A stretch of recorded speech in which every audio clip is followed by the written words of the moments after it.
नमस्कार. शब्दातील मी या माझ्या यूट्यूब चॅनलमध्ये आणि मनेश्वराच्या या माझ्या कविता संग्रहामध्ये मी डॉक्टर अर्चना आपलं मनापासून स्वागत करते. आज दिवाळीचा चौथा दिवस म्हणजेच बलिप्रतिपदा. आजच्या दिवशी विष्णूच्या वामन अवताराने बळीराजाला पाताळात गाडले होते. त्यामुळे बळीराजाला पुन्हा पृथ्वीवर येण्याची संधी मिळाली होती. त्यामुळे या सणाला बळीराजाचा सन्मान केला जातो. तसेच आजचा दिवस 3.5 मुहूर्तापैकी एक दिवस मानला जातो. तसेच आजच्या दिवसाला कृषी संस्कृतीचेही प्रतीक मानले जाते.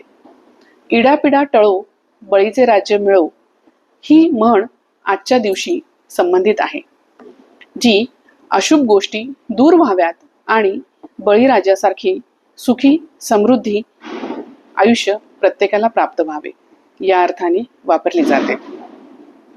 तसेच आजचा दिवस हा पती पत्नीच्या प्रेमाचे प्रतीकही मानला जातो आणि सुवासिनी आजच्या दिवशी पतीला औक्षण करतात. चला तर मग आपणा सर्वांना बलिप्रतिपदेच्या आणि दिवाळीच्या पाडव्याच्या खूप खूप शुभेच्छा. उद्या पुन्हा भेटू आपण भाऊबीजेच्या दिवशी. तोपर्यंत धन्यवाद.